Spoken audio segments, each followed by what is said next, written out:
Assalomu alaykum ustozlar. Ko'pchilik o'zini turli xil jurnallardan yoki konferensiyalardan maqolasini qirib olishga qiynaladi. Umuman PDFda kerakli joyini qirib olishimiz kerak bo'ladi. Buni oson usul bor, shuni o'rgatmoqchiman. Buning uchun misol uchun mana bizda bitta to'plam bor. Aytaylik, mana shu to'plam. Biz shundan bu yerda mana 1423 sahifa, shundan o'zimni maqolamni qirib olmoqchiman. Buning uchun nima qilaman? Birinchi betni olaman va qaysi betlarni olish kerakligini aniqlab olishim kerak. Bir aniq va bu yerdan oxiriga o'tamiz, ya'ni mundarijaga o'tamiz. Ya'ni mundarijadan ham bizning maqolamiz qayerda joylashganini ko'rishimiz kerak. Bu yerda demak mana 1150 bu yerda mana 1157 betda deyapti, lekin bu narsa noto'g'ri bo'lishi ham mumkin. Asosan biz mana bu yerga qarab, mana bu jidagi raqamga qarab ish ko'rishimiz kerak bo'ladi. Xo'p, maqolamiz topish uchun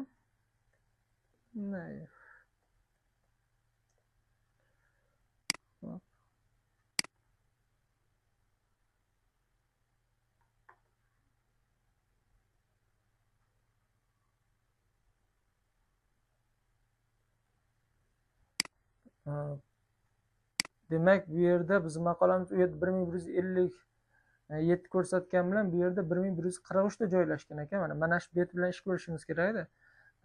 Shuning uchun odam sal chalkashadi. Xo'p, bizga kerak 1143, bu yerdan ko'rsatyapti. Tugashi maqolamizni. 1146 va bizni endi mundarijamiz.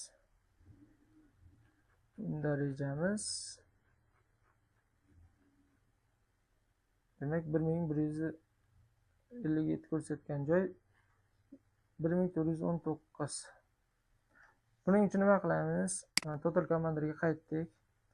Faylni ustiga olib borib, sichqonchani o'ng tugmasini bosamiz. Открыть с помощью Google Chrome'ni tanlaymiz. Faylimiz ochildi. Hop, printer mana belgisini bosamiz.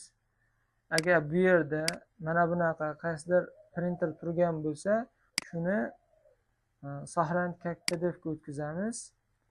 Ni o'zimizning variantga o'tkazamiz. Bizga kerak edi 1143 dan 1100 xo'p 46 va mundarijamiz. Mundarijani ko'rib olaylik. Mundarija 1419-betda ekan. 1419-bet. Sahranni bosamiz.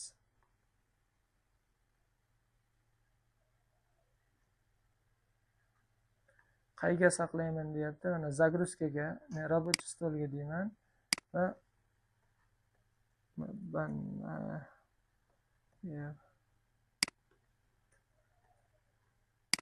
tezisi deb saqladim. Xo'p, endi ochib ko'raman. Demak bu yerda 40 olingan, mana mabanna tezisi turibdi. Ochib ko'ramiz. Demak, birinchi bet maqolamiz boshlanishi, tugashi va mana shu mundarija. Xuddi shunaqa qilib o'zingiz maqolangizni qirib olsangiz bo'ladi.